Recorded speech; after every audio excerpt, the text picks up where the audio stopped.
Aquí da inicio el programa de opinión más influyente de la radio. Las emisoras Democracia M y XFM presentan la revista de opinión Democracia, con la conducción y dirección de Gonzalo Rosero. ¿Queréis revolución? Hacedla primero dentro de vuestras almas. Este Ecuador amazónico, desde siempre y hasta siempre. ¡Viva la patria! Sin atiranarse, sin amilanarse. Nos maquillaron los datos, se los llevaron todo. La revista de opinión Democracia, los temas realmente relevantes, analizados con la visión crítica del periodismo libre. Da inicio la revista de opinión Democracia, el programa en el que usted cree. Comenzamos. Gonzalo Rosero, credibilidad incuestionable.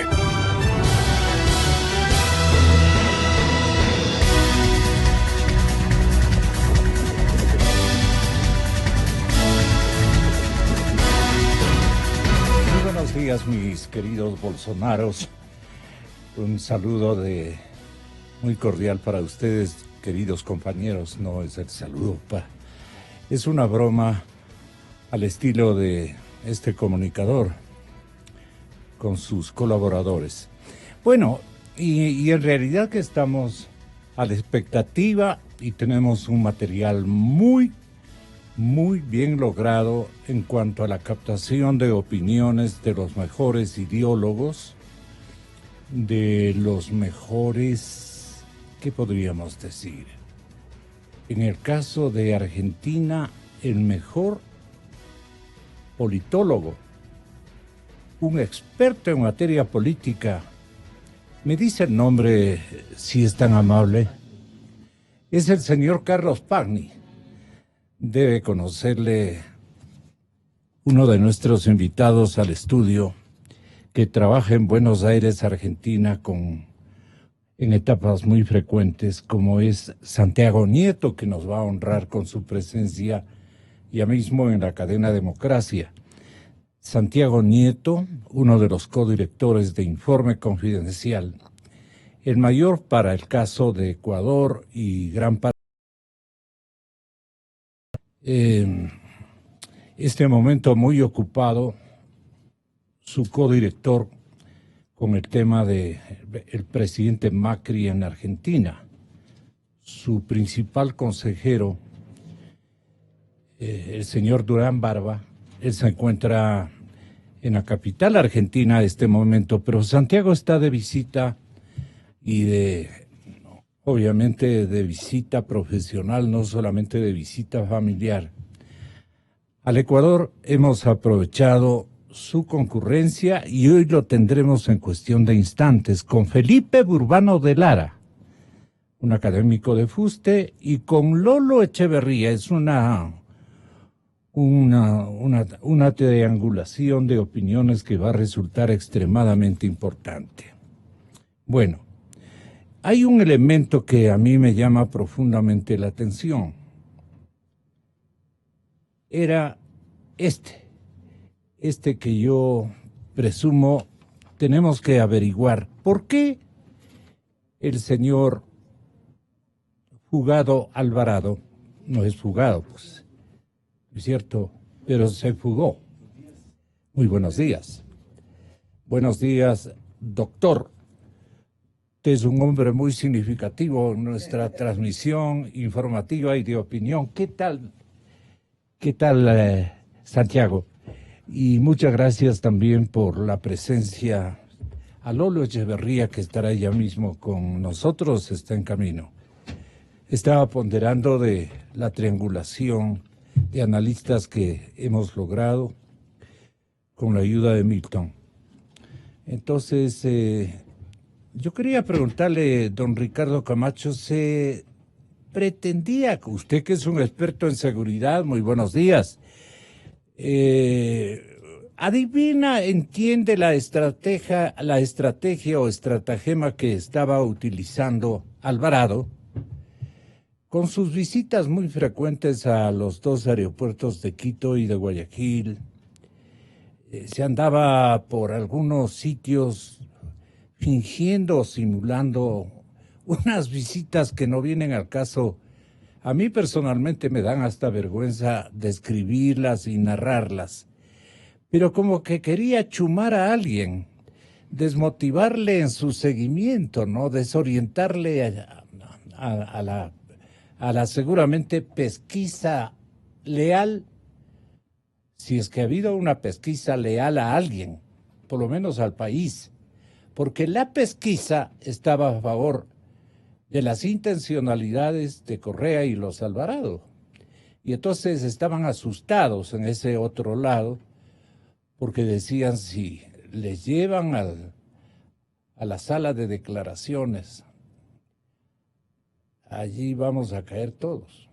Y todos es un sector gigante, pues, ¿no? Que abarca Plaza de la Independencia, abarca un montón de círculos políticos oficialistas, unos morenistas y la mayor parte, obviamente, correístas.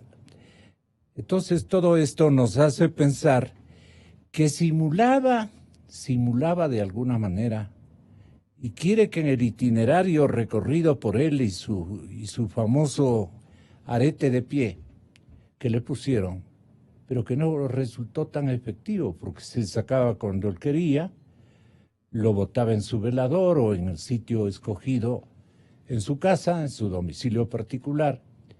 Iría algunas veces con el instrumento o no iría.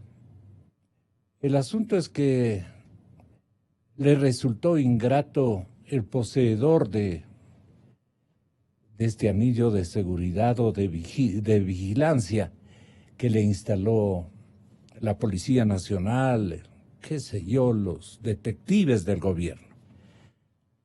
Resultó insulso, ineficaz y totalmente desobedecido y maltratado por el señor Fernando Alvarado. A tal punto, él iba a los aeropuertos reiteradamente en los últimos días y en las últimas horas que pasó entre nosotros, y pasó, porque este reporte también, no sé si creerlo en su integridad, ¿no? ¿Qué opinión tiene usted de estos movimientos? Y por eso, Ricardo, mi molestia para usted solicitarle, ¿qué se las traía visitando o haciendo que la máquina señale posiciones muy apegadas al aeropuerto? Él quería desde hace rato hacernos convencer de que está fuera del país y de que usó una aeronave para fugar del país, cuando puede ser también otro el escenario, y puede que esté entre nosotros, ¿no? Tal vez en Cañar, no sé. Ellos son muy expertos en estas fugas estratégicas. Mira que recuerdan ustedes que hicieron fugarse en una llanta en un avión y murió fatalmente el compatriota, perteneciente a una familia buscadora de vida en Nueva York especialmente, y que pertenece al Cañar. ¿Ustedes recuerdan esa aventura que tuvo un desenlace fatal y penoso? Pero, Ricardo, ¿de qué se trata todo esto? Usted que es experto en materia de seguridad, doctor, tenga la bondad. Gonzalito, buenos días, un placer saludarte como siempre, igual a los escuchas de las personas, los contertulios que se encuentran en el estudio. Yo creo que el tema de Alvarado y el brazalete es un chislazo a la institucionalidad ecuatoriana. Es decir, aquella persona que conoce cómo funciona un brazalete electrónico, que nace en los años 50, un juez va a una película del espacio y mira en la película que le ponen un supuesto como brazalete y le ubicaban al delincuente. Esto motiva que el juez propicie que Estados Unidos desarrolle este sistema del brazalete electrónico. Es decir, el brazalete electrónico funciona en Estados Unidos, en Europa y en algunos países de América Latina con una precisión de reloj suizo. Es decir, si tiene una relación con el GPS y con el satélite, máximo puede dar un error de 2 a 3 metros. Eso sí, es que con buenos equipos hay una buena infraestructura. el país invirtió cerca de 14 millones de dólares con equipos de dudosa reputación. Es decir, Contraloría dice que hay posiblemente un perjuicio de 9 millones. La propia empresa china, la que se le compró y que vendió muchas cosas al Estado, es la que prestó el dinero. Después se compraron aparatos que están embodegados. Habría que crear ¿A una cuáles gran aparatos de seguridad se refiere que se mantienen embodegados? A unos brazaletes extras que compraron aparte del contrato inicial, hace un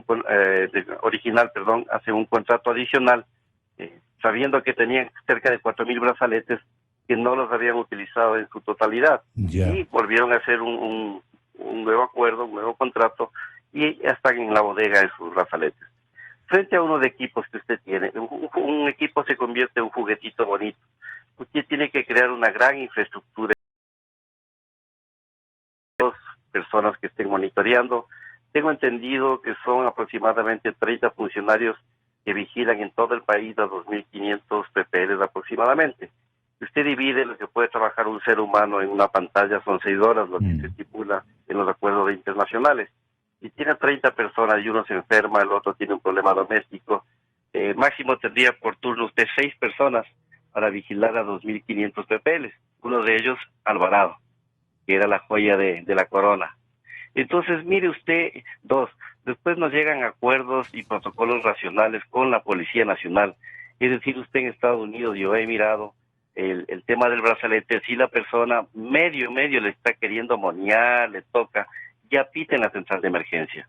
Inmediatamente el operador avisa al 911 y la patrulla está a los 2-3 minutos. Si tiene arresto domiciliario de la persona, 2 veces le permite que ocurra esto. La tercera vez el juez le quita la medida cautelar, porque la idea es que la persona no vaya con sus huesos a la cárcel, porque la prisión preventiva debería ser el último recurso en temas de derechos humanos para que la persona pueda permanecer en su hogar.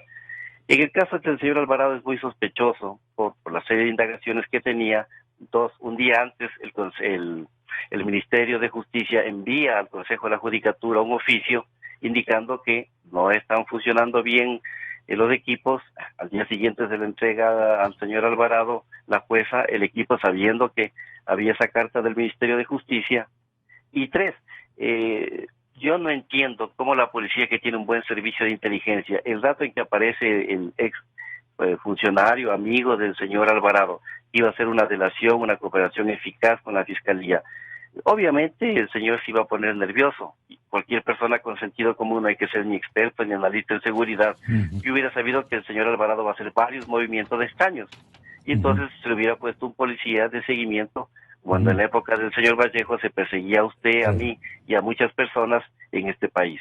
Pero yo lo que le preguntaba a usted es si logra determinar su imaginario profesional, si es que el hombre quería marearnos, que alcanzó, digamos, a crear una especie de incertidumbre, no en sus custodios que saben dónde está, pero sí deben haber otros que no son custodios y que tienen enormes responsabilidades respecto de la seguridad, pero no de la seguridad no más del señor Alvarado, sino de la seguridad de que estamos respetando al país y que no le estamos engañando con estas explicaciones extremadamente bobas y con este movimiento con el que se quería simular el señor Alvarado, que estaba buscando el momento de irse en la llanta de un avión.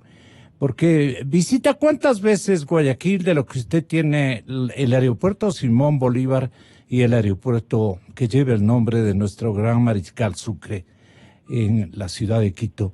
¿Esto para qué le servía? Le pregunto a un estratega que conoce de este paquete de prácticas que le deben haber aconsejado o que nos cree tan de huaca que el hombre se iba a varios sitios manifestando como que con esto les complico las investigaciones. ¿Qué buscaba hasta el momento de realmente esconderse el señor Alvarado? Porque puede tratarse de un escondite muy cercano o muy lejano.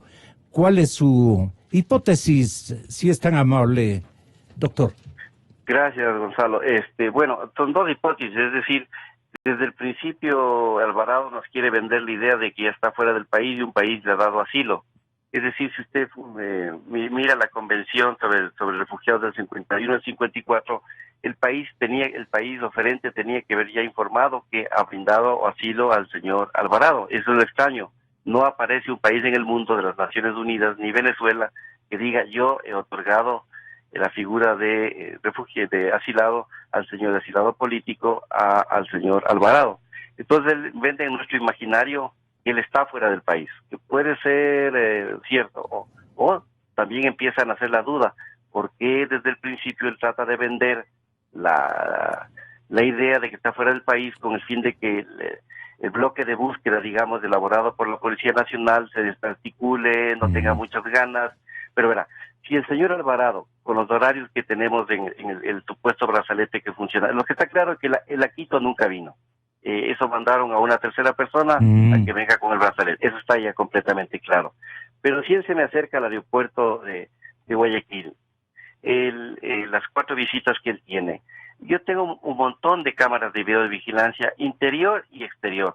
Si supongamos que él se me acerca un día miércoles a las 10 de la mañana al aeropuerto, yo pues ya como servicio de inteligencia hubiera revisado todas las cámaras interiores y exteriores para observar si en verdad Alvarado estuvo o no estuvo, es decir, ha pasado ya cuántos días desde la salida o el escape de Alvarado. Entonces usted no se imagina y no se pregunta, es decir, hay personas que dicen que posiblemente se fue en la valija diplomática del avión o de las personas que viajaron. Es decir, no existe todo un sistema, yo creo que tengo entendido que son 500, 600 cámaras que existen hoy en día en el aeropuerto de Guayaquil.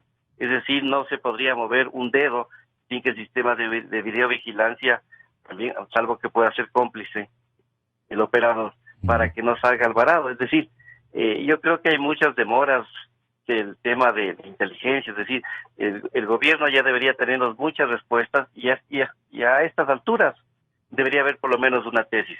La tesis que tomó X avión, o la tesis de que se escapó por la frontera, llegó a Colombia y se fue a tal sitio, o el señor está escondido en el Ecuador.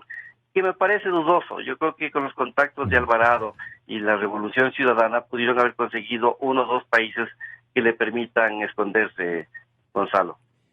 Y Ricardo, ¿usted cree que Alvarado está acá entre nosotros o ya está lejos? Yo creo que la tesis de Alvarado, si uno empieza a sospechar maliciosamente por qué nos quiere vender en el imaginario, en el WhatsApp, que además él informa al 911 y le agradece al Ministerio de Justicia que gracias por los servicios prestados y por ser tan amables. Y entonces le queda la duda, ¿no? Es por qué él trata de demostrar desde el principio que yo estoy fuera del país, que ya me acaban de otorgar asilo, y entonces ¿por qué el país oferente no informa? Es decir, si Venezuela, Bolivia o X país africano les dio el asilo, ¿cuál es el miedo de ese país? Porque además tiene la obligación de informar. Yo al señor Alvarado le he otorgado asilo porque creo que es un perseguido político en su país, punto. Eso es lo que parece extraño, porque ahí se cae la tesis de Alvarado. 2, el aeropuerto. Si Alvarado estuvo 4 veces en el aeropuerto, no creo que se haya ido a parar en el parqueadero, sino que él estaba mirando posiblemente si la tesis del avión es verdadera. Él entró, miró, observó, miró a cámaras, es decir, algún rato se le escapó. Y usted sabe que la cámara a veces tiene puntos ciegos, otras veces no tiene puntos ciegos. ¿Qué tal si la policía ya hubiera revisado, la Dirección General de Inteligencia hubiera cogido las 30 cámaras, 50 cámaras exteriores, las interiores que son 200, porque Alvarado no pudo haber entrado, supongo yo, a la parte ya de embarque exterior, sino él iba tratando de mirar cómo va a ser su salida. A usted fácilmente lo puede comprobar con los horarios, porque deberían coincidir los horarios que emite el dispositivo con la presencia de él en el aeropuerto. Es decir, hay cosas que son impresentables, son vergonzosas. Es decir, si usted, Gonzalo, dice tecnológicamente esto puede ocurrir, no puede ocurrir nunca en ningún país africano, porque el dispositivo electrónico fue generado, creado, diseñado para que tenga máximo un error de 2 o 3 metros, y nos enseñan en Teleamazonas un video bien interesante donde un señor PPL dice que yo con el hexagonal yo desarmo el brazalete. Imagínense qué clase de brazaletes electrónicos fueron a comprar. Si ni los gringos, que tienen toda la capacidad de sus PPLs, que son magníficos para escaparse, no se atreven ni siquiera a ponerle un destornillador, porque si enseguida emite una alerta a la central de emergencias. Y tercero, ¿cómo un juez, a pedido de la Fiscalía, se emite el pedido de la medida cautelar con brazalete y le pone el señor Alvarado puede trasladarse por todo el territorio nacional, salvo fronteras? ¿Usted se imagina a un detenido en Estados Unidos diciendo, usted puede, por decir el delito es en Washington, usted puede trasladarse por todos los 52 estados de Norteamérica? Por favor, usted lo que le dicen, usted se queda en Maryland o se queda en Washington y máximo tiene tal movimiento. Si el señor no está de vacaciones, el señor tiene una medida cautelar para no ir a prisión preventiva. Pero usted, si como juez le otorga que vaya por las 24 provincias del país y le dice, pero no se acercará a la frontera. O sea, no me acerco cuánto, 1 kilómetro, 2 kilómetros. Es una vergüenza todo lo que ocurrió con Alvarado. Y para terminar, Gonzalito, me preocupa que 2.500 PPLs aproximadamente estén utilizando los brazaletes y ellos sepan que esos brazaletes no sirven para nada. Es decir, si identifica que está en el lado B, aparece en el lado B. Entonces ahí tenemos personas que han robado celulares, están con medidas de prelibertad, entonces podrían estar haciendo cualquier hay cantidad hasta de concejales de Quito. Pero hasta aquí es una vergüenza. Yo quiero mucho el programa de En Corto, me encanta, es Teleamazonas y no tiene culpa el programa. Sí. Estos señores son careduros. Es una vergüenza que 2 concejales de Quito con medida cautelar se rían y salgan en la televisión todavía enseñando el brazalete y que salen a bañarse, etcétera, etcétera, cuando deberían estar escondidos frente a la vindicta pública. Esto es lo que está ocurriendo en el país, Gonzalo. Se ha perdido el sentido hasta de vergüenza en el país. Muchas gracias, Ricardo. Cualquier momentito estamos al habla. Muy buenos días. Me apena, y les pido 1000 disculpas, que hayamos iniciado este programa con semejante nivel de analistas, con este tema que, aunque ustedes no lo crean, no dejan lugar en el distrito metropolitano de Quito, en las ciudades más políticas del país, que son casi todas, en donde no se esté hablando de este tema. ¿Dónde está Alvarado? ¿Por qué se burlan del país? ¿Quiénes son los responsables de esta desorientación nacional respecto a la inconducta manifiesta del señor Alvarado? Y dicen que más de 2.000 usuarios, mucho más de 2.000 usuarios, se sacan, le ponen en el bolsillo, se olvidan en el velador, van cuando quieren con el brazalete. Creo que los del programa En Corto les avisaron a los concejales de que los iban a visitar y entonces los concejales fueron bien provistos. Bueno, seguimos insistiendo en esto, pero hay cosas mucho más significativas. Y quiero que se dignen escuchar, quiero que tengan la bondad, aspiro a que ustedes tengan la bondad de escuchar a Santiago Cuesta, el consejero del señor presidente de la República, ideado para ese cargo por el mismo presidente de la República. No creo que son muy amigos. Y Santiago dijo, bueno, pero voy con el otro caballero, con el señor secretario general de la administración, que es su cordial amigo. Entonces, entre los dos vamos a asesorar al señor presidente. Y él dijo aquí claramente lo que sigue. Yo creo que Correa ha intentado destruir este gobierno a como dé lugar. Correa dejó activada una bomba de tiempo, perfectamente establecida para que reviente durante el ejercicio del presidente Moreno. Moreno llegó prácticamente atado de las manos por un partido. Desactivar el partido ha tomado tiempo. La bomba está desactivada. Yo no creo, como muchos economistas, hablan, como el bolero de Julio Jaramillo, fatalidad. Granda es traicionado por los mismos correístas. ¿En el Palacio también? También no me cabe la menor duda que han habido filtraciones. Entonces, ¿qué es lo que lograron con Eduardo Jurado? Tratarnos de desestabilizar. No lo lograron. Y lo intentaron con Andrés Michelena. No lo van a lograr. Lo que le pasó ayer al señor Paul Granda, que ha presentado su renuncia y espero que el presidente no la acepte. Criminal lo que le hicieron al Estado. No a Paul Granda. Paul Granda es un fusible más, como somos todos los ministros que trabajamos para el presidente. No es posible que un grillete no haya sido alterado, no haya sido dañado, está entregado en igualita forma. ¿Usted quiere que le diga qué ocurrió? O por lo menos lo que yo creo que ocurrió.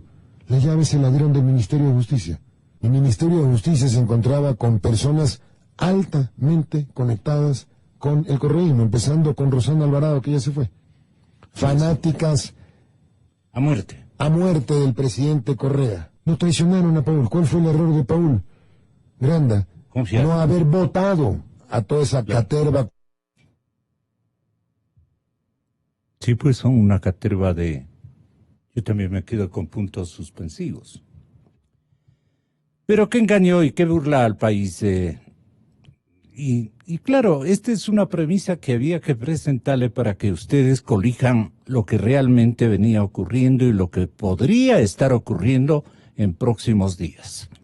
Santiago Nieto, voy a pedirle a Santiago Nieto, de Informe Confidencial C de Ecuador, a Felipe Urbano de Lara, académico y columnista muy importante en nuestro país, y al señor licenciado Lolo Echeverría, periodista que trabaja en un sinnúmero de escenarios donde hay un contacto o contactos muy significativos, de manera que están con todo, con todas las pilas para poder orientarnos con su enorme experiencia y su enorme inteligencia en este momento de desatino nacional. Ojalá esto incluso le sirva al señor presidente de la República, lo que van a decir mis invitados. Santiago Nieto, ¿cuál es su lectura? Muy buenos días y bienvenido. Casi le traje desde el aeropuerto de Brasilia. ¿Dónde estaba usted? ¿En Río? Buenos Aires. En Buenos Aires, sí. Perdón. Sí. Bueno, muchísimas gracias por la invitación. Amigo Radio Escucha, buenos días, un gusto estar en Radio Democracia. Lolo Echeverría, es para mí un honor, un gusto estar también contigo, Felipe, siempre para intercambiar ideas. A ver, yo tengo, frente a todo esto que está pasando, hay un problema grave en el país, la falta de confianza en las instituciones. Este tipo de actos, este tipo de acciones, esta forma de ventilar los problemas, lo único que está haciendo es que se agudice un proceso de desinstitucionalización desde la opinión pública. Estas acciones, estos procesos, hacen que vuelva a acentuarse el desprecio que la gente tiene con la clase política. Y hay un dato que es bien interesante, cómo se van mezclando en el discurso, en el día al día, las diferentes instancias que tienen los diferentes poderes del Estado.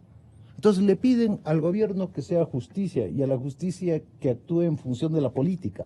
Entonces esa mezcla de entender la funcionalidad de las instituciones creo que nos está llevando al Ecuador a un proceso en el cual ya no tenemos representación, ya no existe la representación y tenemos menos gente participando en la política, porque lo que termina pensando el ciudadano común es que la política es una acción de malos, es una actividad de malos, es un conjunto de personas que se reúnen para hacernos daños a los ciudadanos comunes. Y creo que otra vez este tipo de escándalos, este tipo de acciones, que no funcione el grillete, que se hayan hecho las compras, etcétera, lo único que hace es acentuar eso. ¿Por qué?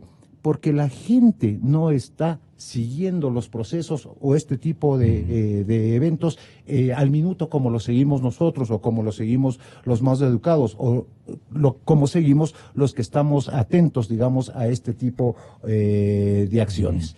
Creo que es para para todos, para el gobierno, para la oposición, para la justicia, para los ciudadanos, para el país, como usted dice, Gonzalo, es importante que estos eventos se aclaren, pero se aclaren con celeridad. Y que no quede esto después de un año discutiendo qué mismo pasó con el asunto. ¿Por qué? Porque estamos agudizando un problema que no solo hay en el Ecuador, lo vemos en Brasil, lo hemos visto en México, lo vemos en Argentina, lo vemos en todo el mundo.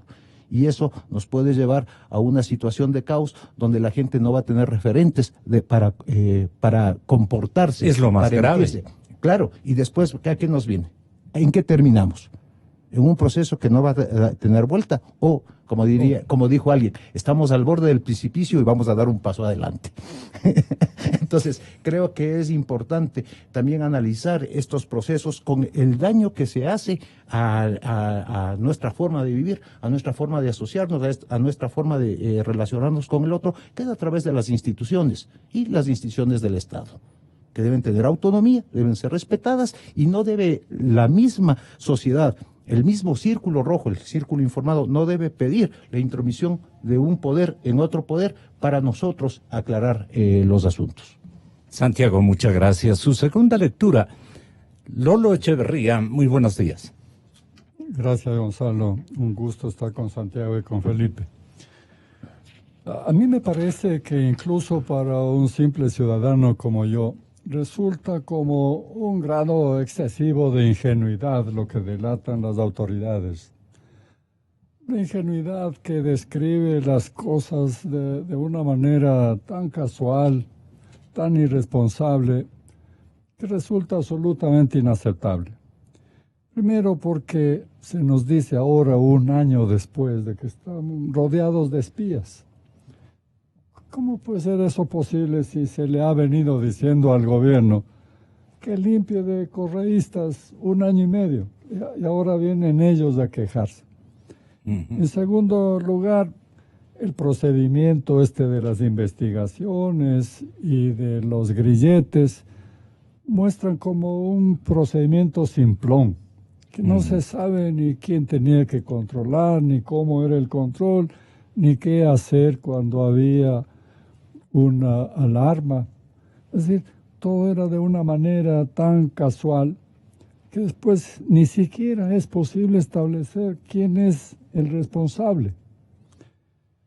Aparte de la desinstitucionalización que menciona Santiago con tanto acierto, yo creo que no es esto el origen no está ahí, esto es lo que se va a provocar con esta manera simplona, ingenua de proceder.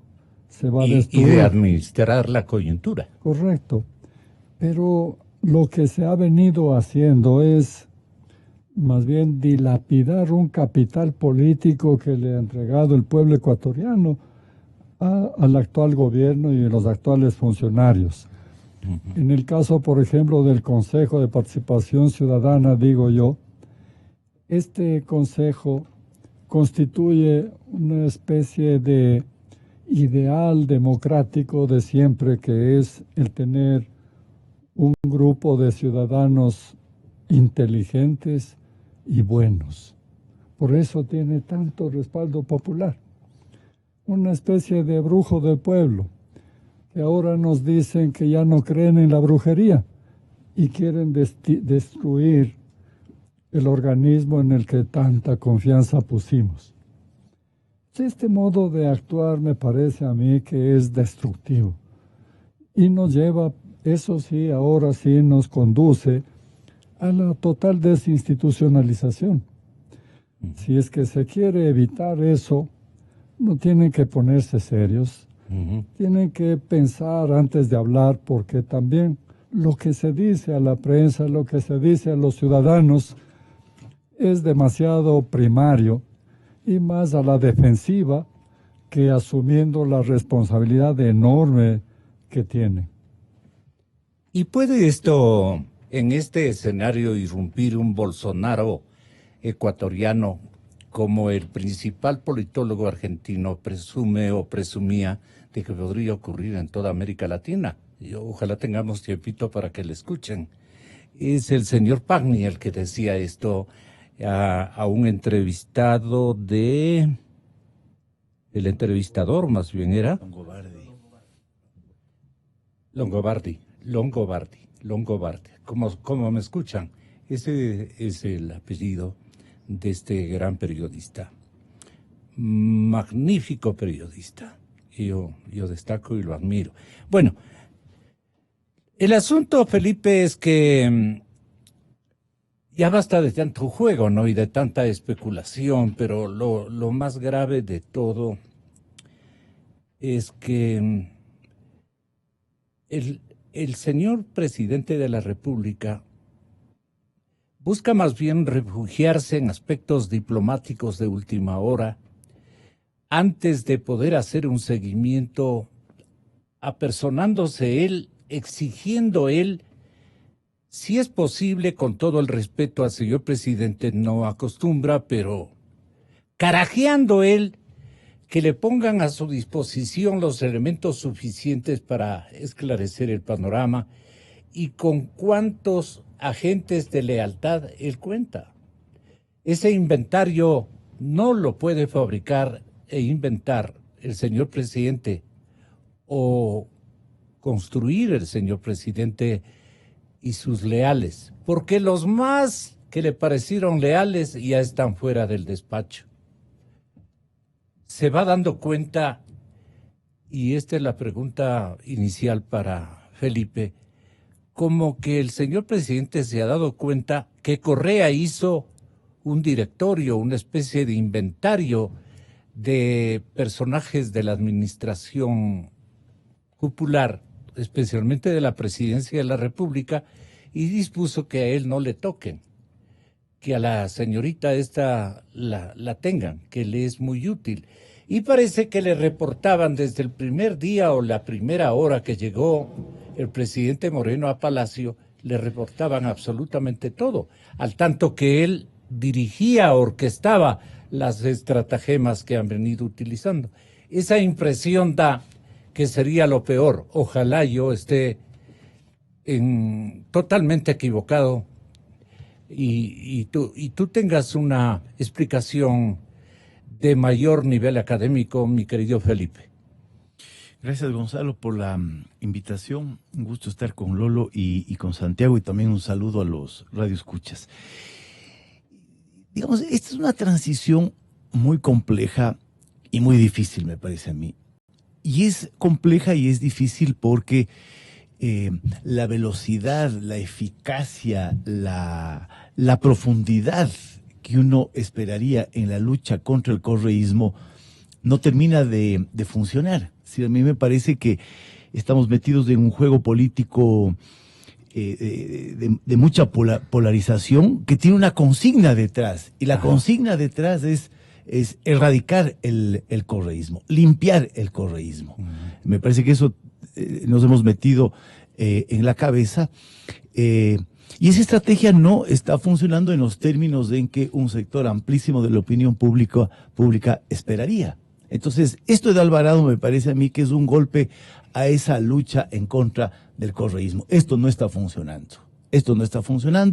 Una figura tan emblemática del correísmo, que estaba con medidas precautelatorias, se fuga. Y eso, digamos, hace saltar las alarmas. ¿Qué es lo que vemos detrás de esta ineficacia de la lucha contra el correísmo? Lo cual quiere decir, un poco a diferencia de lo que sostenía Santiago Cuesta en la declaración que tú pasaste, que la bomba no está desactivada. Sí, y el gobierno tampoco sabe qué es el correísmo y hasta dónde llega el correísmo, porque Santiago Cuesta dice, está desactivada la bomba. Y la reacción que ha tenido el gobierno frente a todo lo que ha ocurrido con Alvarado es que estamos repletos de correístas. Aquí hay unos topos correístas que están metidos en la administración pública, en el aparato gubernamental, y que siguen influyendo. Entonces yo creo que no sabemos bien. Una contradicción desde el propio despacho del señor presidente. Que muestra que no saben qué significa el correísmo, hasta dónde está metido el correísmo, cómo luchar contra el correísmo. Y esta es una pelea, a mí me parece, muy dura, ¿no? De todos los días. Entonces, hay una ineficacia de esa lucha, hay una cierta ingenuidad, creería yo, como sostiene Lolo. Hay una ineficacia también del Estado. A mí me parece que toda esta cosa del grillete, más allá de las especulaciones de por dónde se movía, de si iba al aeropuerto, para qué iba al aeropuerto, lo que muestra es la enorme ineficacia del Estado para administrar un sistema de medidas, este tipo de medidas que tienen una cierta sofisticación tecnológica. Entonces hemos visto cosas de Ripley. La gente se saca el brazalete para bañarse. La gente se saca el brazalete y nunca reciben una llamada de advertencia. Hasta para hacer el amor. De advertencia. Entonces, un mecanismo que no funciona. Y especulamos por dónde se movía. Yo lo que creo, digamos, mi hipótesis es que Alvarado estaba probando el sistema para ver por dónde podía filtrarse el sistema y por dónde él se podía escapar. O sea, yo creo que él debe haber estado pensando desde hace mucho tiempo en escaparse. Luego me parece que tampoco está funcionando la estrategia de una reinstitucionalización del país. Es decir, todo lo que está haciendo el Consejo de Participación me parece que despierta una serie de dudas ahora, y eso apunta a provocar lo que decía Santiago, el peligro de un vacío y un mayor desencanto con las instituciones. Entonces no se están reconstituyendo las instituciones políticas están conducidas por personas encargadas, y eso también despierta sospechas sobre el funcionamiento idóneo de esas instituciones. Entonces, ¿qué estamos reconstituyendo? ¿Qué estamos reconstruyendo? Y el otro problema, diría yo, es lo que tú señalabas, Gonzalo, es el problema del liderazgo. Yo creo que aquí hace falta, no un liderazgo que carajee, no hace falta un liderazgo que carajee, que insulte, ¿no? Que exija resultados. No necesitamos un liderazgo autoritario. Ya tuvimos. Claro. Lo que necesitamos es un liderazgo, es decir, alguien que esté detrás de los procesos, que conduzca los procesos, que oriente los procesos. Que si es que hay una lucha contra la corrupción, conduzca esa lucha contra la corrupción. Que si hay la necesidad de reconstituir el modelo económico, conduzca esa reconstitución del modelo económico. Pero eso no vemos, lamentablemente, en el presidente. Entonces yo diría, Gonzalo, para subir una cierta ineficacia de la lucha política contra el correísmo, que le convierte finalmente al correísmo también en un chivo expiatorio, ¿no? Mis errores, mis debilidades, mis ineficacias se explican por la presencia de estos topos correístas que están infiltrados. Entonces, un chivo expiatorio que probablemente va a llevar a una cosa que yo no sé cuál sea. Ineficacia de la lucha contra el correísmo, un proceso muy lento de reinstitucionalización, que yo creo que está ahora con un signo de interrogación arriba, y un problema de liderazgo político. Ayer, mi querido Santiago, estoy honrado con la presencia de Informe Confidencial C de Ecuador, Santiago Nieto, aquí en el estudio. Miren, oyentes, y mira, Santiago, miren, compañeros, distinguidos analistas. Ayer el diario El Universo publicaba una información sobre que en nuestro planeta Tierra está dentro de otro planeta Tierra. En el mismo planeta hay dos planetas. Esto va a probar los científicos van a probar, y es una hipótesis o un realismo no mágico, sino técnico-científico. Un planeta dentro de otro planeta. Correa, Moreno, Moreno, Correa. Ustedes ubiquen dónde está este estudio que confirma que el núcleo interno de la Tierra es sólido, pero también es blando. El desarrollo de la información da a entender de que un planeta dentro de otro planeta es un retorno de todos los ecuatorianos a una época de colegios para poder entender ese fenómeno. Los politólogos podrían darnos de alguna manera luces sobre esta circunstancia, porque en este momento no conocemos realmente quién es el verdadero hacedor del ejercicio político de larga data o el ejercicio administrativo o la estrategia gubernamental fundamental, ¿quién la está manejando? Si los que dejó Correa o los que el señor presidente Moreno confiaba en ellos y le quedaron mal por inexperiencia y hasta otros por mala fe. Quedaron insertados allí, Santiago. Entonces, ¿a dónde esto puede conducirle a la administración Moreno? Lo que quiere Correa es desestabilizar este régimen y ponerse en primera fila para que digan, bueno, yo soy el elegido, y que el pueblo, ignorantón de las circunstancias de fondo, le proclame para otro periodo, bajo alguna modificación de entender la carta política de otra manera. Yo creo que hay un primer dato que es interesante ver y que lo menciona con mucha fuerza, y lo mencionaba Felipe también. El Ecuador se ha dividido en correísmo y anticorreísmo. No puede ser posible eso, lo habíamos hablado ya, recordemos en campaña. No podemos tener a una persona de eje del universo todo. Me parece que es un poco darle mucha fuerza, digamos, a cualquier tipo de actor en la política. En este caso, Correa. Entonces no es tan fácil. Refiriéndome al gobierno. El presidente de la República fue electo bajo el número de las listas 35, que era Alianza País. Es decir, toda la gente de su entorno, en ese momento, cuando gana la presidencia y asume la presidencia, era de ese sector de la política. Eran correístas, se pelean después, porque encontró que el país no estaba, como dijo, la mesa servida, porque parecía que le dejaba muy mal el país, etcétera. Pero hay ese fenómeno. Más bien, lo que yo vería es que en ese primer año, ¿qué ha tratado de hacer? De tener un gobierno propio, y ha ido en el camino tratando de poner personas que estaban fuera de esa esfera de la política, donde estuvo también en algún momento el presidente Moreno. O sea, no hay que olvidarnos de eso. No es que vino Moreno de otro planeta y llegó a ser presidente. No, él tenía también unas circunstancias. Ahora, lo ha hecho y lo ha hecho bien. Pero no era topo. Es que eso es después. Los topos aparecen después, cuando una persona que les quería a los dos tiene que tomar partido entre el expresidente y el presidente actual. Pero esa disyuntiva tuvieron todos aquellos que votaron por Moreno y que habían votado antes por Correa. O sea, todos los de Alianza País tuvieron ese problema. Y ahí quedaron abiertos dos bandos. Los morenistas, como usted dice, y los correístas. Pero eso pasa al interior de un espacio de la política, para mí.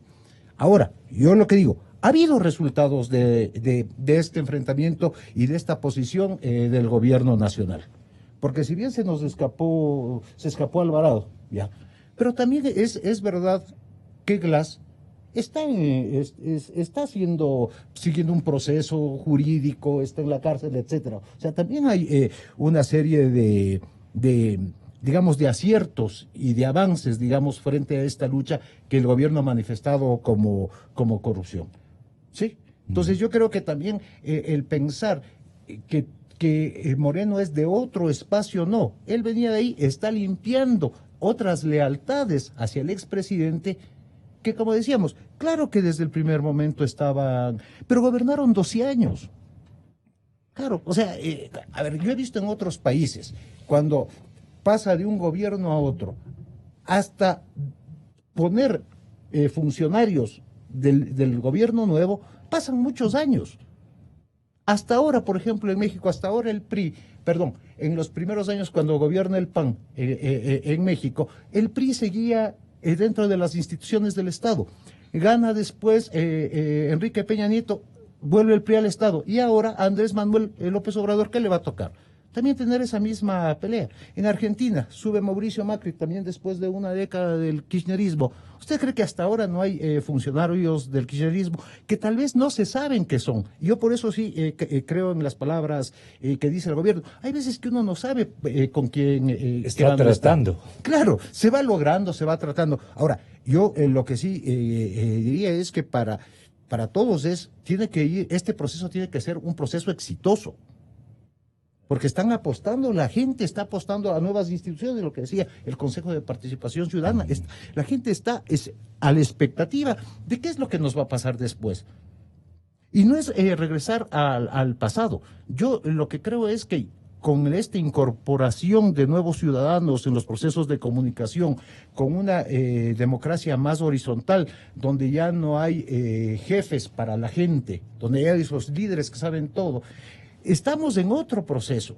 Y por eso es que a mí, yo no temo regresar al pasado, lo que yo temo es un futuro de caos. Y eso es lo que tenemos que cuidar, porque al no tener referentes de la política, la gente no tener un punto de referencia para la acción, se va a ir por cualquier lado. Y vamos a tener manifestaciones que pueden incluso atentar ante el sistema, que es el sistema liberal que se respeta ahora en casi todo el planeta, que es la democracia. Vamos a atentar con estas acciones a un proceso en que la democracia, que discutiremos en algún otro momento los alcances que tiene, etcétera, las instituciones también mal, que es otro proceso, pero es lo que tenemos y creo que hay que luchar todos. Un proceso, debemos todos pensarlo y tenemos que trabajar en que sea exitoso. Con el permiso de ti, Lolo. Felipe, estamos viviendo una polarización con dos líderes, con dos visiones, o es la misma visión, con dos dueños de coyunturas, con un ambicioso y con otro, digamos, otra persona que por fuerza de las circunstancias ha tenido que arrimar el hombro, pero vino con otra consigna. Es en el camino donde se estropea todo y comienza una nueva realidad que no saben por dónde comenzar a administrarla tanto Correa como el presidente Moreno. Esa es la impresión que tienen también un vasto número de ciudadanos. Felipe Urbano de Lara. Sí, digamos, Moreno y Correa, ¿por qué rompen? ¿Por qué se produce esta división, esta fractura que señala Santiago, ¿no? Y que marca el destino del gobierno de Moreno? Yo creo que rompen porque los partidos caudillistas, los partidos populistas, los partidos carismáticos no pueden hacer relevos de liderazgo. Entonces a Moreno no le quedaba otra opción que romper con Correa para asumir alguna condición política propia, alguna capacidad de liderazgo propia. Pero está lo que tú planteas. ¿Pensaban igual? ¿Tenían una misma visión eran del mismo país? Planeta? Eran del mismo planeta, eran del mismo movimiento. No se sabe quién era el núcleo, pero era el ¿Cómo hace mismo Moreno planeta para empezar a diferenciarse ideológicamente y hasta dónde llega su diferenciación ideológica? Yo creo que hay diferencias de estilos en la manera de entender la política y de conducir la política. Y creo que en el camino Moreno ha ido redefiniendo su propia manera también de entender la democracia y la conducción política. Y ahí viene lo que dice Santiago, estoy de acuerdo con lo que él dice. A este gobierno le ha tomado tiempo definir su propia identidad, es decir, configurar un gobierno propio, limpiado de todos los rezagos del correísmo, hasta donde se puede limpiar de rezagos del correísmo, ¿sí? Pero el propio gobierno se encarga, cuando tiene problemas y tiene dificultades, y a propósito de lo que ha ocurrido con Alvarado, el propio gobierno se encarga de decir el correísmo está vivo. El correísmo está vivo. Y ahora viene una especie de no sé lo que van a hacer, van a despedir a todos los mandos medios, no sé qué van a hacer para limpiar al aparato gubernamental del correísmo. Entonces el propio gobierno se encarga de transmitirnos la idea de que el correísmo está vivo, de que se burla del país. Entonces no dimensiona bien los acontecimientos. Y aquí viene la otra pregunta que también planteaba Santiago. ¿Qué significa el éxito de gobierno del gobierno de Correa? ¿Qué significa? De Moreno. De Moreno. Y me parece que la gente en esta polarización que la estamos... purga sería el éxito. ¿Cómo? La purga sería el éxito. Pues ahí está el problema, porque el éxito está siendo medido, interpretado desde la perspectiva de acabar con el correísmo. O sea, sacarlos de ahí. Limpiar. Barrer. Y cuando uno ve lo que pasa en Argentina, se da cuenta que eso no es posible. Es decir, que el kirchnerismo, a pesar de todo, está ahí. En Brasil a pesar de todas las denuncias contra Lula, el PT está ahí de alguna manera y genera un... Entonces yo no tengo claro para el anticorreísmo qué significa el éxito de Moreno. Limpiar el correísmo. Entonces yo creo que hay ahí una obsesión que nos está persiguiendo y que nos está matando y que nos está llevando a una trampa política muy complicada, sin salidas, y la salida puede ser efectivamente el caos. Si no creemos en nada, creemos que son los mismos los que están gobernando, que las instituciones no se han limpiado, que aquí no hay liderazgo, que hay una complicidad y que no hay futuro, ¿no? ¿Y Felipe, la academia no tiene una salida? La academia no tiene una salida. La academia lo que tiene son reflexiones, aporta elementos de análisis, pero la academia no está en la política y el juego de la política es distinto al juego reflexivo, analítico, de investigación. Pero deberían estar los centros de estudios superiores con los mejores hombres de pensamiento amplio a favor del país y de la democracia, su sistema, deberían estar prestos a ofrecer o a predicar por lo menos algún tipo de soluciones, porque esto nos va a llevar a un conflicto de impredecibles consecuencias entre los unos y los otros. Y somos la mayor parte los que no estamos en ese... No, a lo mejor hay académicos que tienen soluciones. Yo no tengo soluciones. Yo no estoy en la política porque las soluciones vienen de la política. A ver, vamos a ver. Del juego de la política. El Lolo debe tener soluciones. A ver. Dale, Lolo. A ver, me parece a mí que todos estamos perplejos. Sí. No solamente la academia, sino también la política y la justicia. Y la perplejidad proviene, me parece a mí, de la constatación de que hay dos cosas que nos han resultado imposibles. El combate a la corrupción, por un lado, y por otro lado, combatir una neurosis, que es una manera de ver el problema del correísmo. ¿Cómo vamos a limpiar el correísmo si todos son correístas? Es decir, que nadie sabe qué dosis... No es más acertado decir cómo vamos a sanear el país si todos son corruptos o somos corruptos, bueno, como quieras. Todos participan de alguna manera en la responsabilidad respecto a la corrupción. Esa sería porque la forma el fenómeno de decir. la corrupción es el que nos tiene en esta situación, pues. Así es, claro. No, adueñados de la justicia, además. No vemos no hay quien salidas, ponga orden.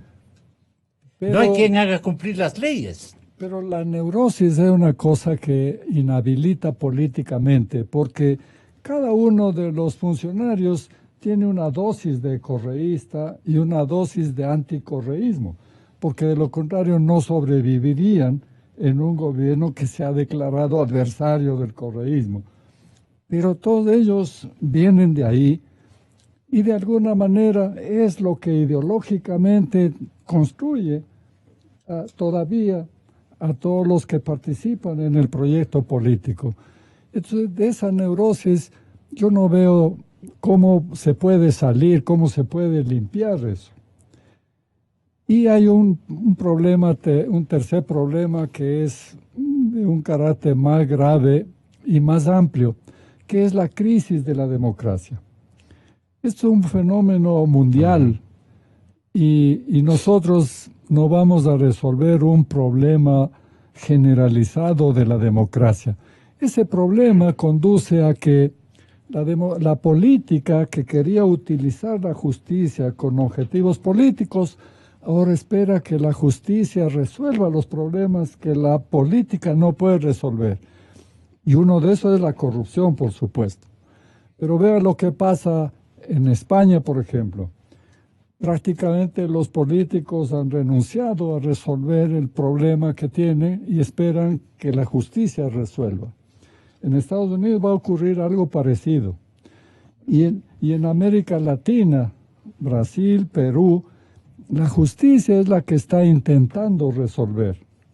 Este sí es un problema sumamente grave, porque en el caso nuestro nos pilla con una justicia sumamente endeble, que también es afectada por la misma neurosis de la doble personalidad, que no saben dónde están planteados o dónde deben plantarse, y no saben si apoyar al gobierno o proclamarse independientes. Ambas cosas resultan como difíciles. Eso me parece a mí que hay unos problemas así más graves, más amplios, que los que se están tratando de resolver o de dibujar ingenuamente. Señor presidente, le requerimos en el inserto que tengo este momento a consideración o pongo a consideración de la ciudadanía. ¿Qué busca o qué encierra, digamos, este mensaje del jefe de Estado de últimas horas? Entiendo y comparto la indignación de todo el pueblo ecuatoriano por la desfachatez de los corruptos que hoy están siendo investigados, después de que abusaron de la buena fe de los ecuatorianos, después de que amasaron fortunas ilícitamente hoy dicen que quieren impunidad, hoy quieren que no se les juzgue, aduciendo persecución política. Hay delitos, compatriotas, en las eléctricas, en las refinerías, en la salud, en las telecomunicaciones, en la educación, en el SRI, en la obra pública, en las aduanas, en la administración pública, en pensiones adeudadas, etcétera, etcétera. Mejor dicho, en donde no hay delito. Hubo violaciones a todos los derechos. Nadie puede burlar la justicia, menos aún un sospechoso de corrupción.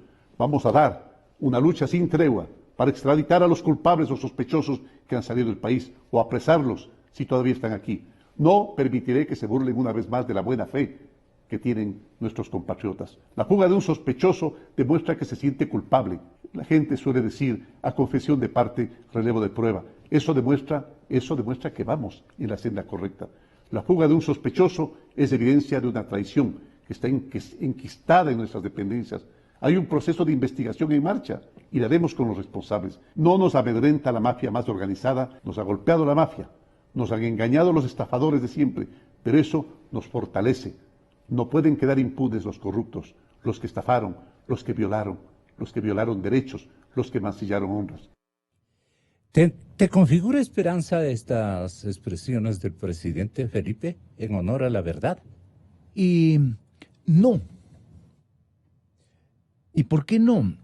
Porque me parece que lo que dice Moreno remite a lo que plantea Lolo. Me parece que lo que plantea Lolo es muy preciso. Ok, si el problema es la corrupción, si se llevaron el país, si se llevaron todo, como ha dicho Moreno, lo que queremos es una acción efectiva de lucha contra la corrupción. Y quizá la neurosis, que me parece otra figura muy importante, la neurosis es el resultado de eso. Nos hemos pasado 1 año y medio denunciando la corrupción, la corrupción, la corrupción. El presidente dice, hay corrupción en el SRI, hay corrupción en la salud, hay corrupción en la educación, hay corrupción en las hidroeléctricas. ¿Y quién ha caído? Entonces me parece que ahí estamos metidos en un juego complejo, porque no basta la voluntad, o no hay suficiente voluntad, o hay un aparato de justicia que efectivamente está siendo todavía controlado, manipulado por Correa, ¿no? Manipulado por Correa. O por los que... O a lo mejor ni siquiera es manipulado. Es un sistema de una ineficiencia, de una mediocridad. Los jueces no tienen preparación, no tienen formación, no tienen capacidad, tal vez política, para enfrentar un proceso de esta naturaleza. Entonces, ¿qué es lo que hace el presidente cuando ocurre lo de Alvarado? Junta a todas las cabezas de las funciones del Estado y dice, hay que luchar contra la corrupción. Bueno, si ese es el éxito, digamos, de este gobierno, si el éxito de este gobierno se podría establecer con una condena, una sanción, un castigo a la corrupción y mostrar la corrupción, bueno, que eso se defina como el gran objetivo político, y eso habría que perseguir, ¿no? Pero me parece que Moreno sale y vuelve con este discurso, hemos sido engañados, se han burlado del país, y lo que necesitamos es muestras efectivas de que hay una decisión de luchar contra la corrupción. Siempre hemos tenido, Santiago, en la historia ecuatoriana, casi contemporánea o permanentemente, la necesidad de una Asamblea Nacional Constituyente para modificar nuevamente, estructuralmente, al aparato, digamos, de relaciones entre ciudadanos e instituciones. Inventar otras, rescatarle de manos de poseedores. Por ejemplo, en este tema de la justicia habría que hacer una modificación estructural, pero pasan por los cuadros. Y todos los cuadros son mal formados. Todos los que administran justicia defienden o atacan en términos de conflictos jurídicos o de conflictos de la población, conflictos múltiples. Estos no son sino solucionados a través de medidas drásticas que ya vienen a ser mala palabra en el uso de nuestra sociedad. Esto de nuevamente que la constituyente se necesita esto, se necesita el otro. ¿Aquí no está haciendo falta un liderazgo fuerte? Yo creo que no, ya como decíamos hace un momento, ya tuvimos un liderazgo fuerte. De Correa. Sí, y recordemos que fue un liderazgo que puso trabas y parecía que la justicia caminaba bien, porque no habían conflictos, etcétera. Yo creo que del conflicto salen soluciones. Esa es, digamos, mi primera observación. El éxito de este gobierno para mí, ¿cuál es? Darle institucionalidad al país otra vez. No tanto la lucha de la corrupción, eso me parece que es un fenómeno secundario si conseguimos dos cosas, institucionalidad y bienestar. El hecho de que haya esta serie de focos de corrupción que acaba de decir el señor presidente, tiene también que ver con la justicia. Es lo que debería decir eso y la justicia tiene que encargarse de eso. Y dejar que la justicia vaya por eso. Pero estamos mezclados. En el análisis estamos mezclando los diferentes poderes del Estado. ¿Cómo puede ser posible eso? Y hablábamos hace un rato que el correísmo, ¿qué es el correísmo? Es, qué sé yo, el movimiento de un líder carismático, mesiánico. ¿Qué es el correísmo? Se presentó con la ideología de izquierda. En el camino se desdibujó, etcétera. Entonces, ¿cuál es ideológicamente eso? No existe.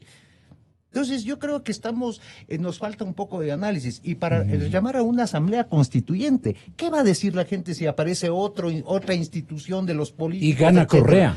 Y gane quien gane. Pero ¿cómo vamos a nosotros ponerle más instituciones cuando la gente no cree en esas instituciones? Entonces yo lo que creo es que estamos dando las vueltas en la misma problemática sin tener una visión desde arriba y sin salirnos de esta dicotomía que nos ha planteado, que se viene planteando desde hace mucho tiempo, como llamamos aquí en el programa, ¿se acuerda? El correacentrismo. O sea, todo se refiere a él, todo está. En la campaña fue igual. Y cuando decíamos, ¿por qué no le hablamos a la gente de sus problemas? Lo mencionábamos cuando estábamos en campaña presidencial. Entonces, como digo, y para terminar, para mí, el éxito de este gobierno es la institución, volver a instituciones confiables para las personas, enseñándoles bienestar. Porque si este gobierno falla, ¿a quién va qué momentos de bienestar va a recordar la gente? ¿Los de hace 20 años? ¿Los de hace 30 años? No. Entonces dejo esto así como una incógnita para saber también todos hacia dónde estamos trabajando. Hacia dónde estamos trabajando. Y por eso yo digo, empujemos todos para que el país salga adelante. Porque vamos a entrar en problemas. Yo cada vez estoy viendo el hecho de que Bolsonaro esté en Brasil, también es un llamado de atención a los partidos políticos. El PT, el PDS, todos se van a quedar sin nada. Lo mismo pasó en México. Si en México entra Andrés Manuel López Obrador, porque está contra el PAN, el PRI y el PRD, y crea Morena. En Argentina se va el justicialismo, el kirchnerismo. O sea, si la clase política no termina, como dicen, de ponerse las pilas, vamos a tener de aquí a poco crisis de la democracia sistémica que va a ser difícil salir de ella. Carlos Pagni, un momentito para que le escuchen. Señores oyentes, dirigentes políticos, señores juristas, señores integrantes de los estamentos de justicia, los que ustedes nos hacen daño, ustedes están corruptos también, ustedes son socios del mal reparto, ustedes les perdonan, les ayudan a conseguir los objetivos estratégicos a los corrompidos del país. Ustedes son los culpables. Escuchen este escenario al que podríamos arribar y que temen los argentinos como Carlos Pagni, que pueda resucitar una especie de este presidente brasileño que le hundió en el colapso en épocas anteriores, en décadas anteriores. Pero escuchemos a Carlos Pagni, que viene a ser, dicen, la mejor figura del análisis político en la nación argentina. Felizmente de los golpes militares nos curamos. De hecho, en la Argentina llegamos en los últimos años, yo creo que por lo menos 2 veces, a situaciones que la sociedad argentina hubiera resuelto en otra época de su historia con un golpe, el 2001, el conflicto con el campo, el 2008. En Brasil vemos lo mismo, y lo vemos en muchas sociedades latinoamericanas, donde se llega a nudos, a encrucijadas, a momentos de tensión que antes estas sociedades las resolvían introduciendo un factor externo que era el factor militar y liquidando la crisis de esa manera. Sí. Nos curamos de eso. Ahora tenemos otra patología que es muy evidente. Desde México a la Argentina, la corrupción, la opacidad institucional que conecta con el tema de la seguridad, con el tema del crimen organizado, la instalación de mafias, la corrupción en sentido más clásico, que es robar los fondos públicos, etcétera, está generando problemas de estabilidad política y de distorsión de la política y de distorsión democrática muy severos. Si América Latina es un sujeto histórico o no, si puede hablarse o la diversidad hace que no. En estos temas que vos estás mencionando, el tema de la corrupción, pareciera que sí.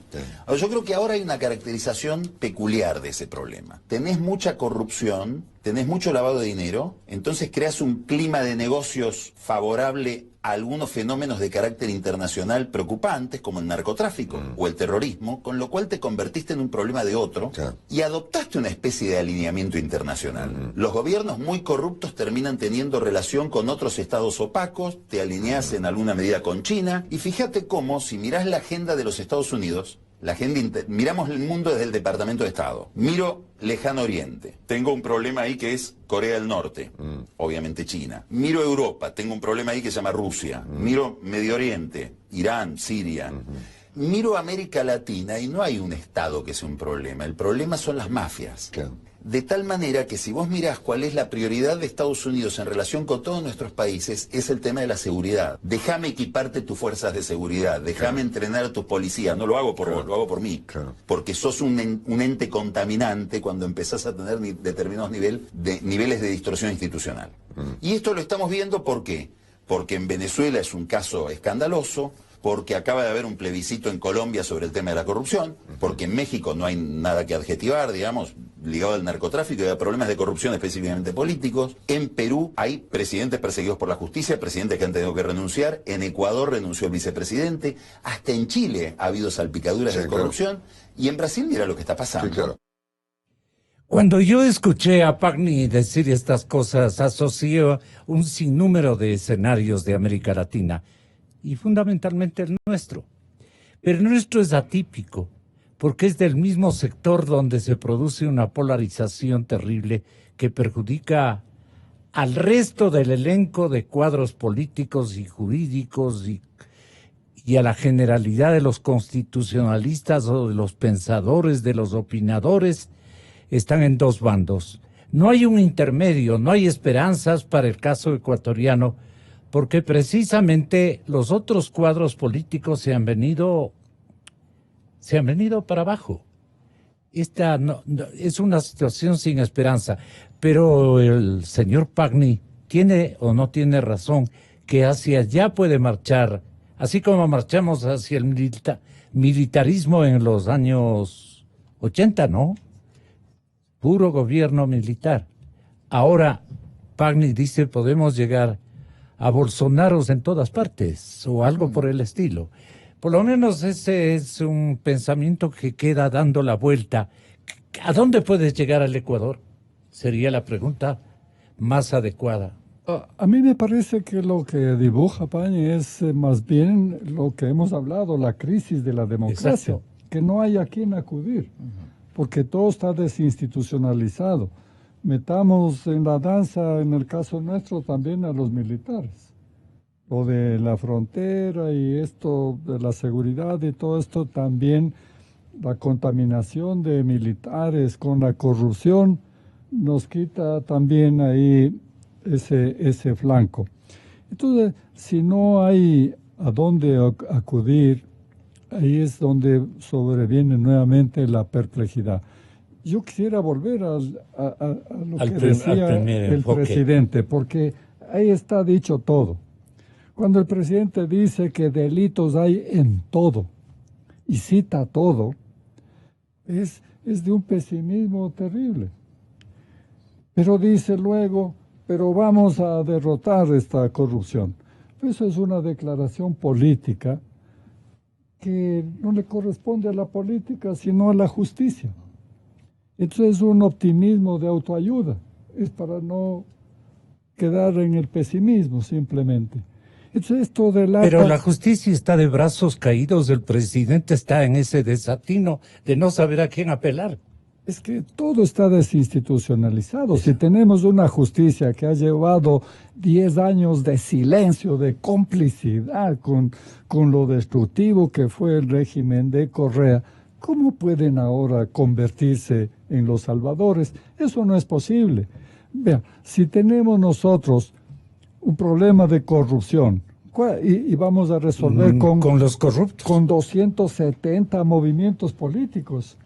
Si hay 270 movimientos políticos, ya no más preguntas. Quiere decir que ahí no hay ninguna ideología, porque no puede haber 270 estructuras ideológicas, ni puede haber por 270. lo menos ahí hay 250 corruptos que dirigen los 270 movimientos políticos. Seamos francos. Lo que buscan son sus intereses. Claro. Porque no pueden veamos buscar los nombres de los dirigentes de todos los movimientos políticos y vamos a transmitir nuestros escepticismos respecto a sus inconductas éticas y políticas de todos los tiempos. Santiago Nieto. Solo para aclarar, no tratando de polemizar con Carlos Pañi, es un hombre que conozco, un gran analista de la política, dentro de los espacios de la política, no dentro de la opinión pública. No dentro de la opinión pública. Y claro, eso es importante, porque ahí nos ubicamos en otro análisis. Bien, para que pase lo de Bolsonaro, se necesita que casi el 70% del Congreso que estaba siendo acusado de corrupción sean los que destituyen a una presidente. Porque el fenómeno de Brasil no es que nos pasó en Argentina, en Ecuador, no. Son otros fenómenos. El tratar de englobar particularidades y hacerles extensivas a todo el continente, no, vienen de otra línea. De hecho, las Fuerzas Armadas argentinas no tienen el prestigio de las Fuerzas Armadas ecuatorianas. De hecho, las dictaduras son las que hubo en el sur de Latinoamérica y las dictablandas, como les llaman, las de Ecuador. Ecuador viene de otro. La naturaleza de las Fuerzas Armadas es diferente. Por lo tanto, son realidades diferentes. Entonces, no hay cómo englobar tan fácilmente. Y los procesos se despiertan de forma diferente. Aquí ganó alguien que no era oposición al gobierno. ¿Sí? Si hubiese ganado Lasso, podríamos hablar de otra cosa. En Argentina ganó la oposición al gobierno, que es Mauricio Macri.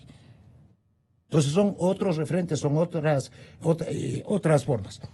Macri gobernó con un Senado en contra y con un Congreso en contra. ¿Qué hubiese pasado aquí con Lasso, con toda la Asamblea unificada a través de la figura de Correa? ¿Qué hubiese pasado? Entonces, ¿qué digo? Tenemos esos de englobar, tratar de poner generalidades en procesos diferentes.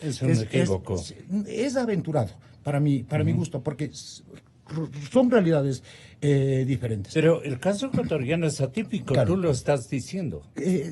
No atípico, son realidades diferentes, porque si decimos que son atípicos, significa que hay típicos. No, entonces no. Y yo lo que creo es que todavía en el Ecuador sí hay algunas figuras que están sonando. O sea, sí se escuchan figuras. Tenemos líderes locales que tienen mucha fuerza regional, muy poca en la sierra, pero que les alcanza para una presidencia de la República. Ahora, ¿qué es lo preocupante del Ecuador? Que no hay relevo generacional. Eso es preocupante. Yo no veo personas de 30, 35 años que se entusiasmen. Y que yo ya esté viendo, mira vos, de ahí puede salir el próximo presidente de la República o el próximo alcalde. No hay. No se ve.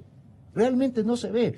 Y el Ecuador no está produciendo. Y otra vez, ¿qué pasa con esas personas que están conectadas con el mundo, que tienen otros referentes, que están comparando la realidad con otras realidades, y sobre todo las de bienestar, no las de malestar?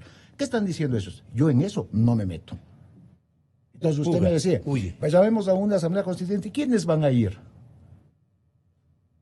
Entonces, los mismos. Entonces, claro, acordémonos cuando hablábamos de la asamblea constituyente, que yo le decía, ¿y qué van a venir? ¿Gente de Marte Somos los mismos, somos ecuatorianos. Entonces, frente a esa realidad, tratemos de dar una salida. Y como digo...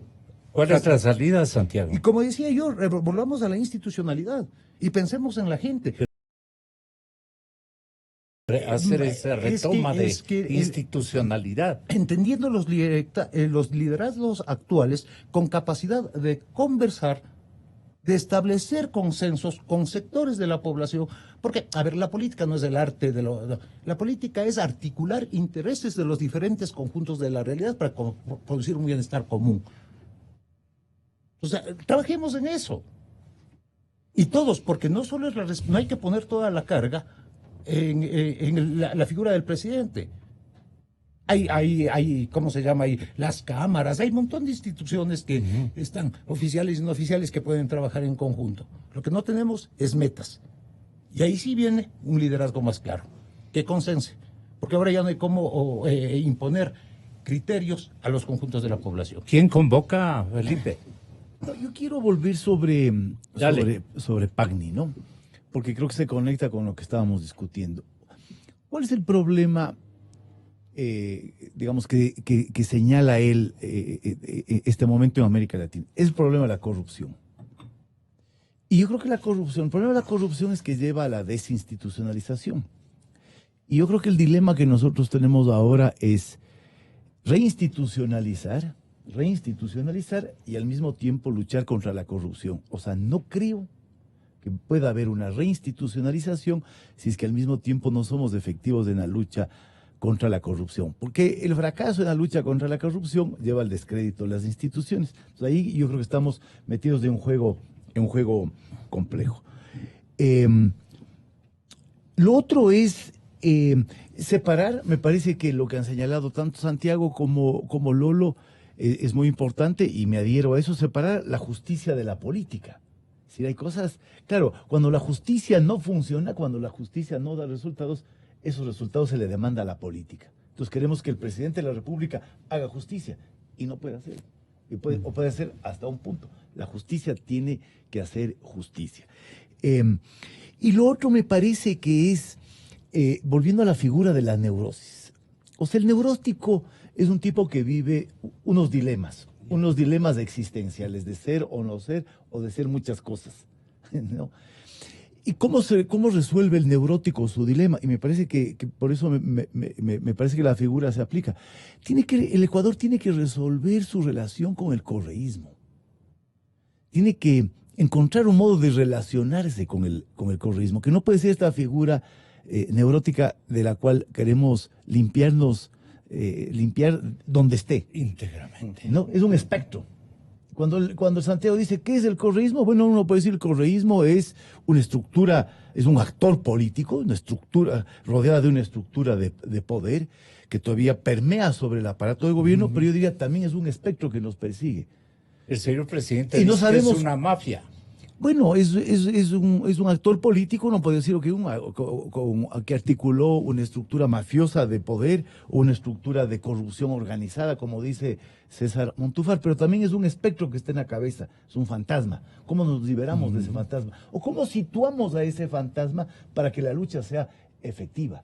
Entonces decir, frente al correísmo, ¿qué es lo que tenemos que resolver? Problema de la corrupción, aclarar el problema de la corrupción, castigar la corrupción y reinventar otras formas de liderazgo, otras visiones de la economía, de la democracia, pero ya no hablando de Correa, sí hay que hablar de la democracia, hay que hablar de las instituciones.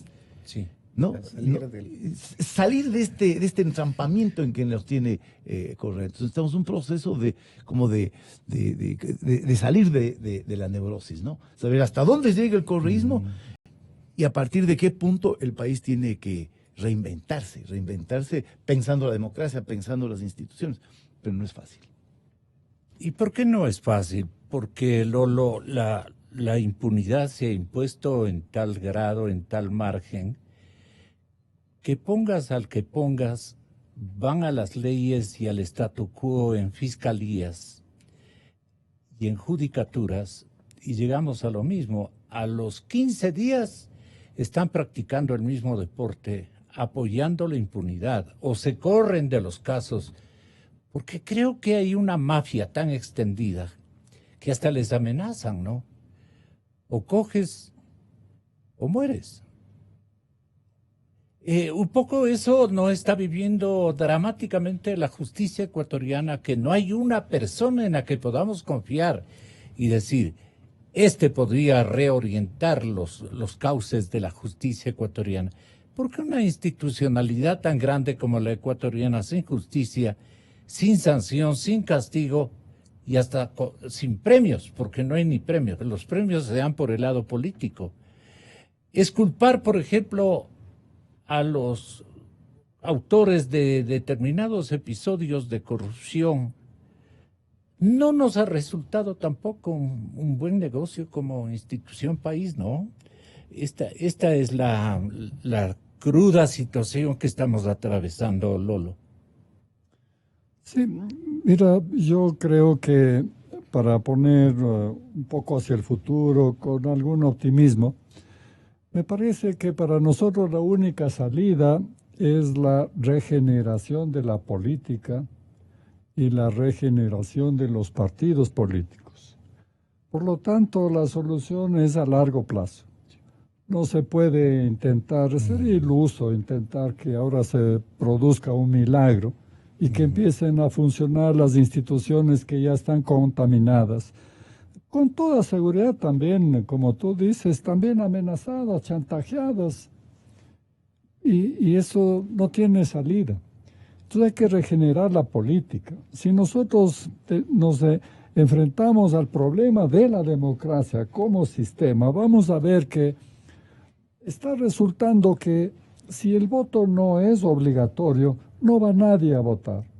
Si el voto es obligatorio, van a votar como les da la gana los que no saben qué es lo que quieren, ni se interesan en los asuntos públicos. Ahí está el problema. Lo demás son los resultados de ese problema. O sea, el estamento elector también es el responsable. Por supuesto, porque si la cosa pública maneja nuestros representantes y maneja mal es porque elegimos mal. Entonces, lo que tenemos que corregir es eso, aunque nos tome tiempo. Y por eso, tal vez lo más deprimente es que no hay un relevo generacional, como decía Santiago. Porque los jóvenes deberían estar proponiéndonos fórmulas nuevas, liderazgos nuevos, cuadros nuevos, formas nuevas de hacer política. Eso es lo que necesitamos, creo que aquí y en todas partes. Si es que trabajamos en eso, podemos tardar, pero tenemos algún sitio a donde ir. Porque la clave es eso. Yo el correísmo definiría diciendo que el correísmo es un movimiento que sabía lo que quería. ¿Ya? A diferencia de los demás que no se sabe lo que quieren, los 270 movimientos políticos que digo. Y entonces necesitamos nosotros a alguien que sepa lo que quiere y que eso sea bueno y no malo como el correísmo, que no termine en la corrupción como el correísmo. Un cónclave de consultoría política, pero para el país quisiéramos contratar. ¿Qué? Ahí voy a hacer como país. Sí, una aclaración, la institucionalidad, y eso viene ya como una estrategia solo para volver a la institucionalidad. Metas. ¿Cuál es la meta principal? Que las instituciones sean poderosas. ¿Cuáles son los subobjetivos? Uno es combatir la corrupción, pero es uno. Lo que pasa es que si las metas pueden ser las instituciones y la corrupción, nos van a perder en el camino. Yo lo que creo es que hay que ordenar el pensamiento. Teniendo metas claras, vamos a conseguir llegar mucho más rápido. Donde pasa también la lucha por la corrupción. No digo que hay que negarla, hay que trabajarla, pero la meta superior es tener institucionalidad en el país. Hay que ver también qué le pasa a la gente. No nos olvidemos que muchas personas votaron, Correa llegó a tener incluso 70% de imagen positiva, en algunos casos 75%, en algunas provincias 82%. Yo me acuerdo los números de Correa. Entonces también hay que ver que la gente está viviendo entre amores y desamores, entre desencantos, entre decepciones. Los seres humanos somos un conjunto de sentimientos más que de razones. Lo que usamos la razón es para dar sentido a nuestros sentimientos. Entonces, en estos desencantos, en estas decepciones que tienen, claro que algunas personas deben sentirse profundamente heridas porque creen que hubo una traición por parte de sus líderes. Debe haber muchos. Otros pueden decir, no es tanto, porque están viendo una realidad que no les conviene. Otros pueden decir, sí, yo estoy hasta la muerte. Entonces, lo que tenemos que observar es cómo los diferentes grupos de electores que están conviviendo en el conjunto del país. Y como digo, viendo todas esas voces, esos grupos, poder elaborar un mensaje para ellos, sabiendo qué es lo que quieren. No sabemos qué es lo que quiere la gente. Yo no veo que en este momento estén haciendo estudios para saber en qué está la gente. El correísmo en eso, y me refiero a la presidencia de Correa, tenían muchos estudios. Acordémonos, ellos estaban midiendo todo el tiempo la opinión pública y tenían una forma acertada de, conociendo en qué están los individuos, actuar en la política. Por eso duraron 10 años. Entonces, ahora, ¿qué nos está pasando en Ecuador? Que estamos conversando entre nosotros, reforzando nuestros criterios, desechando otros, tomando, pero no estamos hablando con la gente. Creo que es importante, en este momento, por lo que está pasando en el país, retomar agenda, ver qué está sucediendo en la opinión pública, que son conjuntos de conversaciones entre los individuos con respecto a la política, y ver cómo se están... ¿Y y Correa fue un Bolsonaro de izquierda? ¿Felipe Urbano? Yo creo que hay, digamos, elementos que uno podría identificar como comunes, ¿no? Sí. Un discurso salvador. El otro día escuchaba un discurso de Bolsonaro, entonces dice, vamos a salvar al Brasil. Ha revivido el pueblo que va a salvar al Brasil. Bueno, Correa también era un salvador. Vamos a limpiar. En eso el discurso de Bolsonaro es aterrador. Vamos a limpiar al país de los rojos. Dice, vamos a limpiar, vamos a hacer una limpieza de los rojos. Toda una línea fascista, ¿no? Vamos a limpiar. Bueno, Correa levantó un antagonismo en contra de los partidos. Hay un antagonismo en contra del PT. En Bolsonaro, el discurso de Bolsonaro es, vamos a dejar a usted, señor Lula, en la cárcel hasta que se pudra.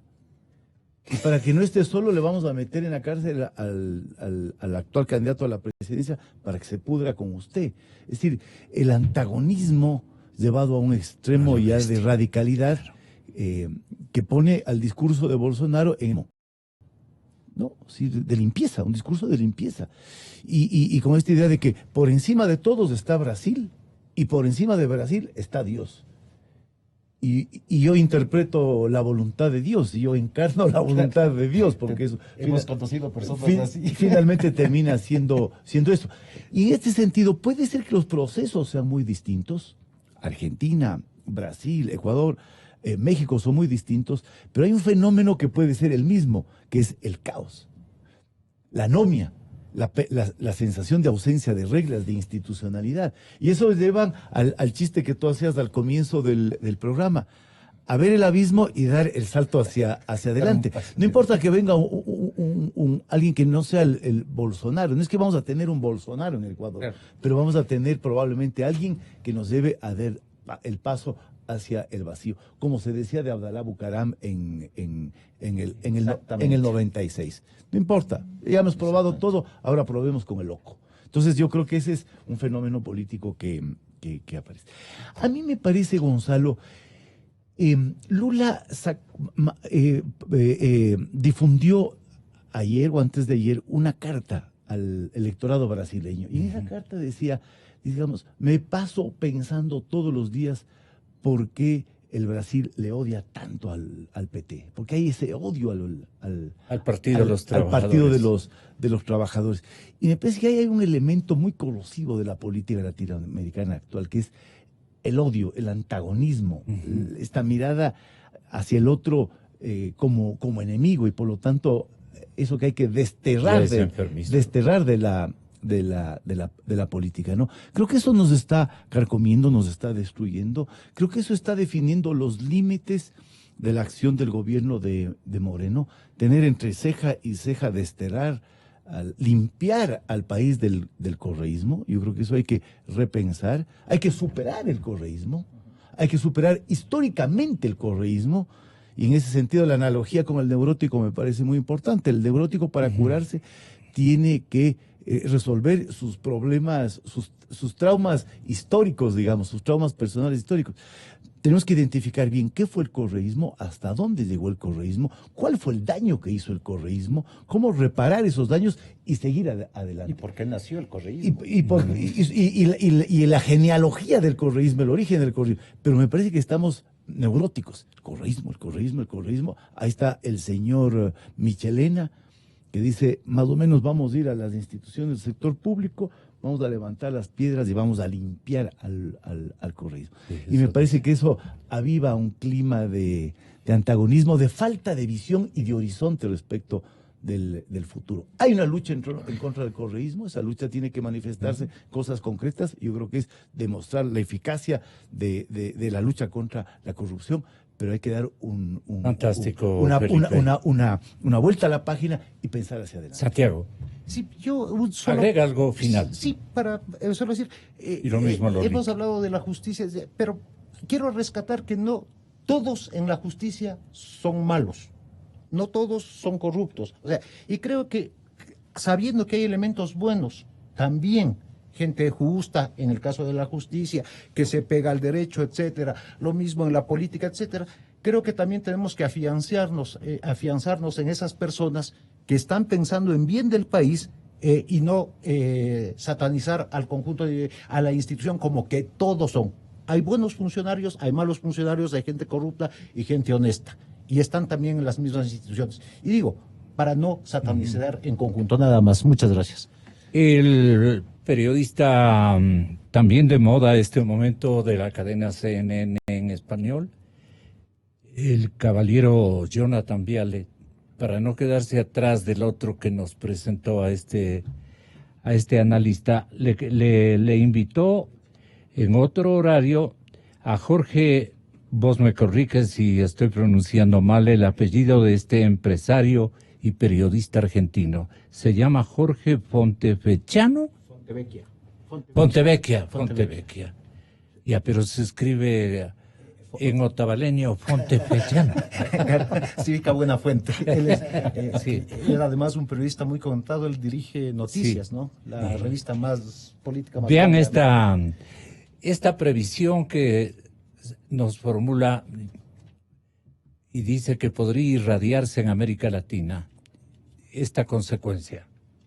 Y respecto de Bolsonaro en Brasil, Brasil es una isla cultural en el resto de América Latina. A mí no me parece que sean trasladables las situaciones políticas de Brasil al resto de los países latinoamericanos. Hay como un miedo que aparezca, que venga acá a la Argentina o a otro país. Claro, me parece que es una simplificación. Hay efectos culturales muy diferentes en Brasil. Por ejemplo, Brasil fue el último país que abolió la esclavitud a fines del siglo XIX, muy a fines del siglo XIX. Brasil es el único país de América Latina que no tuvo guerra de independencia. Fue un imperio que se había mudado desde Portugal y el hijo le manda una carta al padre diciéndole, bueno, considero que ya ha pasado suficiente tiempo y tenemos que tener un gobierno autónomo. Brasil tiene como héroe nacional, la mayoría de los países latinoamericanos tienen un militar, un héroe de la guerra de la independencia, por ejemplo, Bolívar.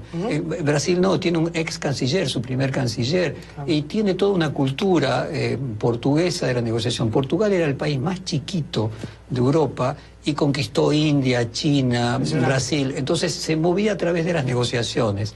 Y esa cultura de la negociación, de la flexibilidad, es la que anidó en la política brasileña. Yo no creo que Bolsonaro sea un Hitler. Obviamente es un personaje que no merece ninguna aprobación, pero no creo que sea un Hitler. ¿Y a qué responde? ¿Al hartazgo que hay en Brasil? Bueno, responde al hartazgo que hay en Brasil, responde también a que la situación de inseguridad en un país como Brasil tiene características. 200 millones de habitantes no es lo mismo que 100, no es lo mismo que 50, ¿no? En algunas ciudades récord de homicidio, pero responde también a un hartazgo respecto del Partido de los Trabajadores, una situación que no es distinta a la que hay en la Argentina respecto del kirchnerismo. Si hay un porcentaje importante de la población, digamos un tercio, que aborrece al PT. Hay un hartazgo en Ecuador, para terminar. Lolo Echeverría, perdón. Por supuesto que hay un hartazgo, de eso proviene todas estas elecciones anómalas, desde dictadores hasta futbolistas. De ahí, de ese hartazgo proviene eso. Y cuando hay perplejidad, la tentación es apelar al que parece seguro. Puede ser un Bolsonaro, puede ser de izquierda a derecha, no importa, el que parece que le da seguridades, esa es la tabla de salvación. Por eso yo propongo construir con jóvenes, o que los jóvenes construyan alternativas viables que tengan ideas claras, que sepan a dónde van y que construyan nuestro futuro. No quieren ni siquiera construir un bolsón. Señoras y señores, muchas gracias por habernos atendido. Ya vamos a un corte y luego vienen los señores economistas don Sebastián Oleas y Vicente Albornoz en Clarito Está. De veras, muchas gracias Felipe, gracias Santiago, gracias Lolo. Hasta siempre. Gonzalo Rosero.